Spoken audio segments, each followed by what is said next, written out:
welcome to Smash Writing. I don't know if we got down the name for that. Oh well.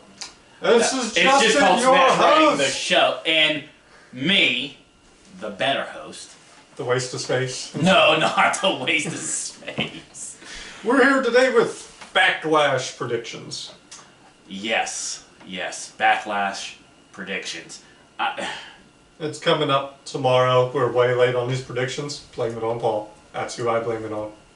No, we're not blaming it on anybody. We're blaming Paul. No. I see the camera woman agreeing with me. The director, the producer, the all of the above behind the camera who doesn't want to be on camera. But yeah, so here we are with our predictions.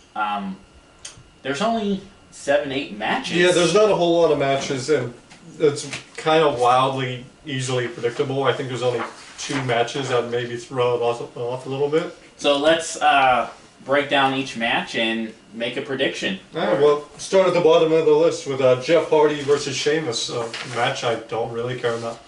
This is almost pre-show level. I get where they're going, and I know a lot of people are offended by it because of how recently Jeff's issues are. I think that's the problem. It's with how recent this has been. And there you're using, I know, you've been watching it a little bit more than I have, but the storyline, like he ran over... Yeah, he was framed for DUI from a red-haired, orange-beard man. And... Yeah, you notice how you can get those two mixed up. I mean, really. Yeah. And when they did this storyline with Shawn Michaels, you had enough years to go by where a lot of the feelings were gone from it. So you get where they're coming from, but there's been time. Jeff Hardy, that was like, what, 5 months ago he was getting arrested for the DUI? Yeah. And he's had multiple drop-offs with struggles with his addictions, and that sometimes was needed before you ran the storyline. I feel like the storyline would be a little bit better with the audience. This is like one that I would actually save in the... I wouldn't even think that, just because it's the exact same thing they did with Michaels. Even the story from yesterday where Jeff threw his urine in Sheamus' face, it was the exact same lines even from Vince and Shawn. They did it better. Now, how have they been... I know when Sheamus came back and he got rid of the stupid mohawk gimmick and all of that. How dare you? That mohawk was wonderful. No. That was the most glorious I love mohawk. The fact that they brought him back to... I don't even like mohawks, and that mohawk was amazing. I'm just happy that they brought him back to the more serious tone when Sheamus first got his championships. You know, he's the villain heel. Yeah. So... The bar was the best. And that was short-lived. Not long enough. Did they even win a title? Yeah, they held the tag titles for a long time. Okay, good. They're the ones who beat New Day for their record, when New Day had the record run. And that's fine. So with Sheamus versus Jeff Hardy, who do you... I'm going to go with Hardy. I don't think the feud is over. I think it'll continue, but I do think Hardy's going to get the win here, especially after the segment yesterday. When they brought Sheamus back, how are they promoting him in recent weeks? Just a bully. Just a bully. Like, I thought when he came back he would be a good, powerful heel again. Yeah. And I know he beat up on Shorty G. God, I just hate myself for saying that name. Shorty G. Oh. And Apollo Crews, who threw Apollo Crews around for a while. So, I don't, like, as much as I like Jeff Hardy, I feel like he's done. Like, I don't think... Well, he's not done. I think he has something left. It's just better stories. Better stories, please. Yeah, but I feel like with Sheamus being in such great shape, it's going to be such a slow, but maybe like a slow, sloppy match on Jeff's part. I mean, I don't see... It's going to be hard. Jeff's up there and he can't move around the way he used to, but I think if he does it right, he can do it. He still has good matches in him. So, Jeff versus Sheamus, we are, for all purposes, of a storyline, and they can't maintain Sheamus's heel. I have to go with Jeff, too. Jeff? Yeah. Alright, next up we have Apollo Crews versus Andrade for the United States Champion. You know what? I thought this was a slam dunk for Apollo until they got rid of Paul Heyman. Because both guys are kind of Paul Heyman guys. Yeah, yeah. And Apollo more so. No, I'm kind of worried that I'm going to stay with Apollo. Because it's too... You can't get it off of him right now. It'll kill him forever if you take it off of him. I agree. I think Apollo Crews will retain the title. He just won it. Yeah. So you don't want to take it off him just so soon.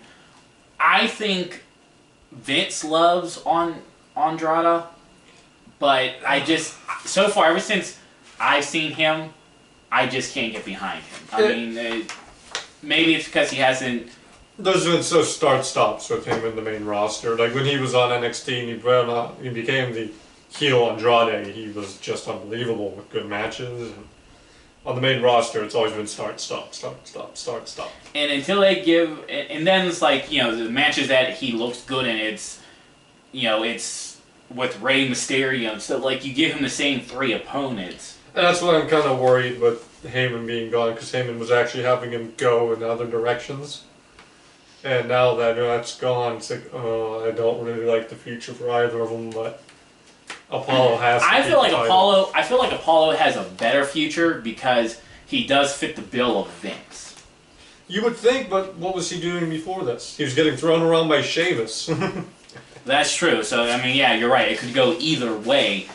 But I think we do both agree that Apollo's going to keep the title. Yeah. And of course, you know, the way they make, you know, they want to promote both wrestlers. They're going to have Apollo win, but, you know, there's going to probably be some like shady tactics in there to make both look strong. No, we're surprised. I don't think so. Maybe. It's so hard to predict. Now, but in all honesty, I think both people in both wrestlers can be in a great wrestling match. Yeah. Now, don't get me wrong. I'm like, so not because I'm not. I don't want to sit here and be like I'm not behind Andrade. Yeah, whatever. See, I don't want to pay attention to his name, but I do like him. I just want to see him do more with different people, and you know, some people probably don't like him because it's like, well, he's only getting a push because of Flair being his fiance and the power that she has. Well, that's not true. They've been going together for a while, and that still didn't start stopping. However, I do say, like, I read his background, and he comes from wrestling. Yeah. He is very talented. Just once again promoting the way they promote their wrestlers, but I think we both agree. So Apollo is best for both Apollo Crews to keep the title, but then what happens next for it? Yeah. Yeah. I do worry about what happens next with them.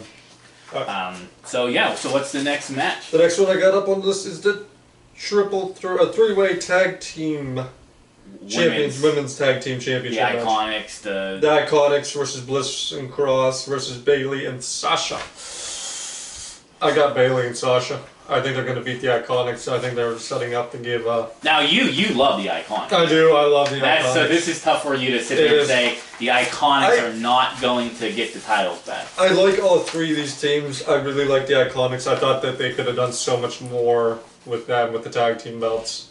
But they just weren't on TV because they don't book tag team wrestling well. Exactly, because they have the talents. I do think it's probably best right now to keep Bayley and Sasha as the champions, because, I mean, that's kind of... That's the worst avenue, though. That feud is boiling. Like, they're building toward that feud. I feel like you keep them on for, like, 4 or 5 months. What was their first reign? Because they were the first ones that won the titles. Yeah. And, I mean, Sasha walked out because... Like a month or 2, maybe. Yeah, like, they literally just got the titles, and then they lost it, and that's when Sasha just, like, you know... Who'd they lose it to? Iconics? The Iconics. I think Sasha and Bayley are going to beat the Iconics here. They're trying to undive Olive Branch. They're like, we'll give you your win back. Here you go. So, I do agree. I think, once again, I don't... The Bayley-Sasha feud doesn't need the tag belts. In this little feud, the tag belts are just a prop. And they can't be a prop. You haven't even built them, really. Yeah. So, I think for right now, Bayley and Sasha... I wouldn't mind Cross and Bliss, but I think it was a mistake to pull the title off of them in the first place.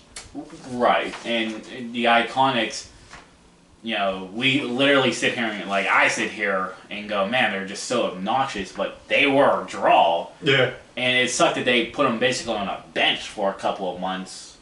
Yeah. And then brought them back. They brought them, when they were tag team champions, they were gone for a while. They were brought back just to lose to the Kabuki Warriors. Yeah, that's another great tag team right there, too. Yeah, and they... But I know... they only had so much time to shine with Adu. Yeah, and Asuka... Asuka, yeah. wrong with you. I know, you know, she's with, she's battled, now she has the title due to Becky pregnancy. She's up against Nia Jax. Yes, we might as well flip right to that match then. Okay. Asuka versus Nia for the women's championship. I do not see anytime soon Nia Jax getting a title. Nia's barely even in the feud anymore. Yeah, Last 2 weeks she did the same thing as Charlotte versus Asuka. Nia came up for distraction. That's all they do ever since, the injury to Kairi Sane. Yeah. Were you able to see that? Like, I did. It kind of does look like Nia's fault. It was a combination of her whipping her too close to the stairs. You didn't give her enough time to even... Some said it was just a really, really good spot. Is there any way you could sit there and say that was a really, really good spot? Like, both people...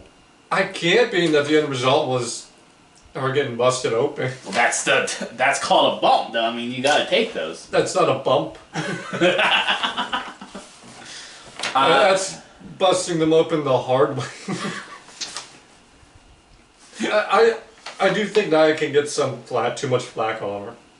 But at the same time, even with WWE saying that they don't hold her in fault, she has fallen out of her own title match. Yeah. Their only focus now is Asuka versus Charlotte, because God forbid we have a rivalry that doesn't evolve around Charlotte. Yeah. But this is not about that. My undying anger on that topic. That's another episode for another day. Asuka's gonna beat Nia because there's no way they're putting Nia the belt here. I think she's also gonna win because Charlotte needs someone to beat. Yeah, basically. That would be a good feud. I would say that for like SummerSlam or something because there is Ahsoka. Asuka, yeah. Asuka versus Charlotte because Charlotte don't save it forever. Just beat the streak. Asuka versus Asuka versus Bianca Belair should be SummerSlam. Are they even? She's still with the Street Profits. Yeah, she's on Raw. Last time we saw her was before they started doing sporting challenges with the Viking Raiders and I gave up Street on Profits. That. I stopped. That's why I lost. Amazing female wrestler Bianca Belair, who's I don't know. Just doing whatever. Yeah. But Charlotte needs to be on all three. Well, right now the way they're recording them. Anyway, we got off topic. Yeah, like always. But Braun Strowman versus Miz and Morrison. I don't see the title. I gotta be honest with you. With making these predictions, looking down the list, I do not see. I see all the title winners being. Yeah, I don't see anyone dropping a title here. I don't. Okay, the Braun Strowman versus the Miz and John Morrison is a 2-on-1 handicap match for the Universal Championship. So, what would happen to the title, John? Like, if the Miz and John won, who would get the title? I think they'd do like some kind of fun Freebird rule. I hate that rule. I don't mind it. It's fun. Like the New Day you showed how to work it. And they should have done that a lot more. Then that hurts Strowman. I mean, can they hurt him anymore? That's true. When he was on an absolute tear and needed the belt, they turned him heel and had him lose the run. Now he's on the lackluster time, so now they give him the title. This is just kind of waiting for the Fiend to come back around and get the title. That doesn't work either because the Fiend doesn't need them. This, honestly, it's sad because, Braun is talented. Braun can do this. Actually, all three men are talented.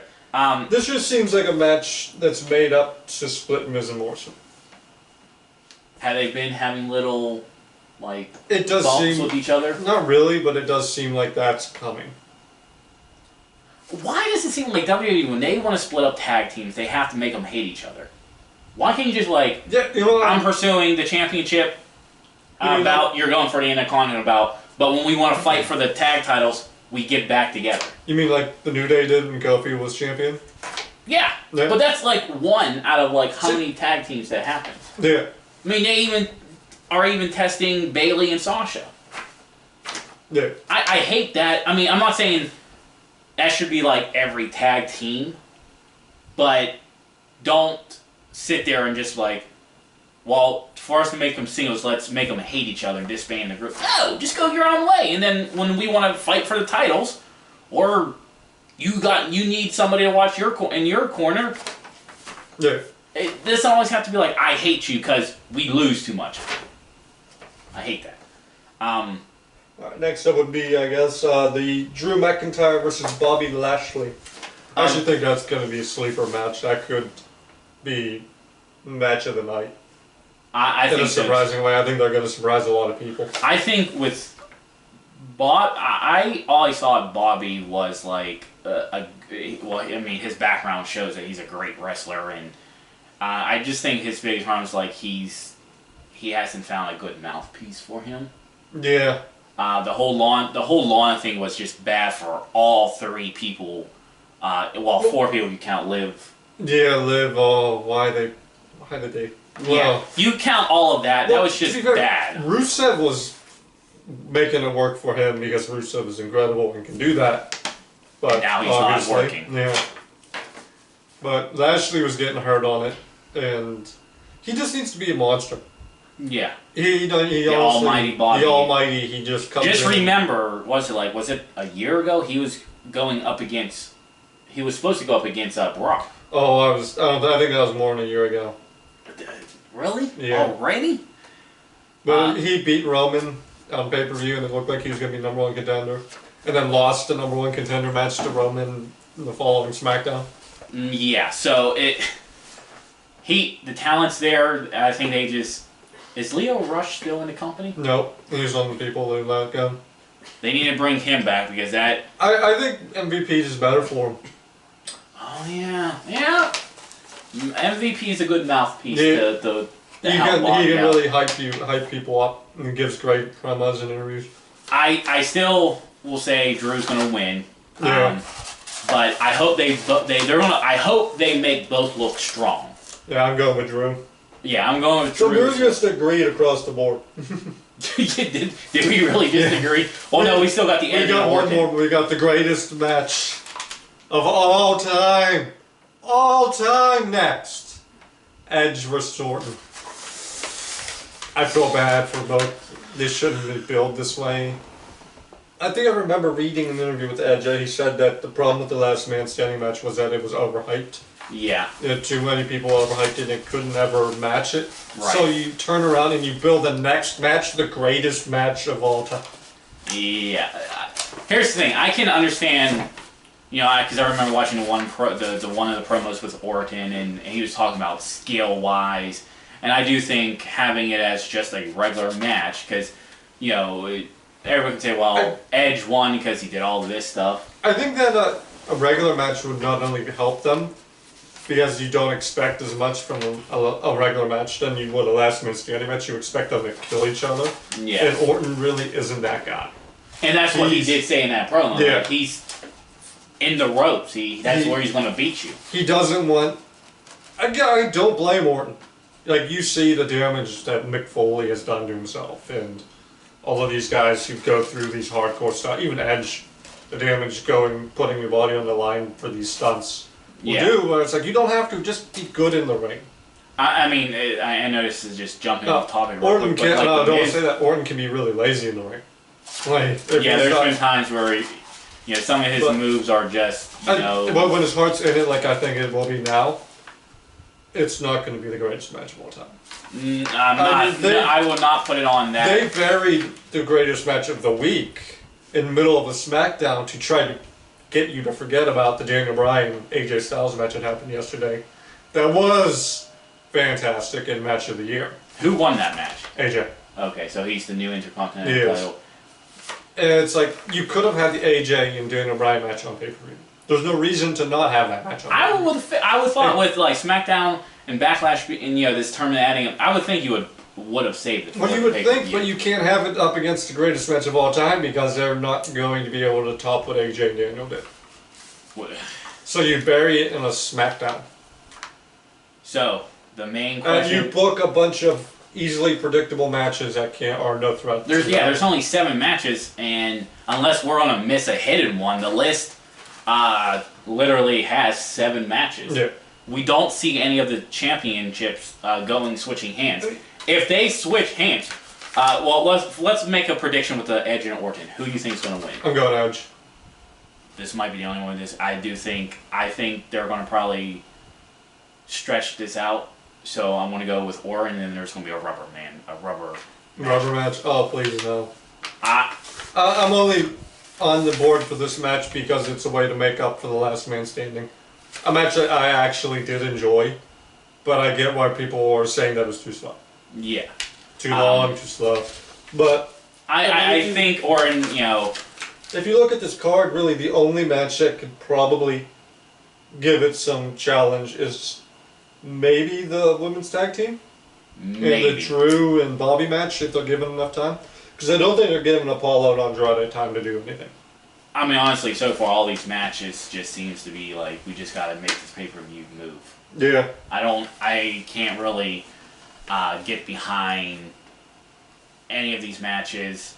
I'm not invested in the hard. I mean, I do like the Bobby and the Drew versus Bobby. I think that's going to be an epic, nice little match. Yeah. The Edge versus Orton. I'm taking Orton just because I think that's the way the booking's going to go. We both agree we don't see these titles changing hands, and they shouldn't change hands. There's no reason to have them change right now. No, I know a lot of people would like to see Drew lose it and win it the first night of a crowd. But you know what? WWE changes their mind and go hot and cold on people all the time, to the point where I would worry I don't want Drew to lose it and then get it back with the crowd, because... Well, I'd be worried that they would go cold on Drew and not give him back the title when the crowd comes in. Yeah, that's what I'm thinking too. So I don't keep the titles on all the champions. I mean, I know we can disagree on why each person... I do worry that they're going to look at this and go, we need to do something unexpected, and... Okay, if there is, let's...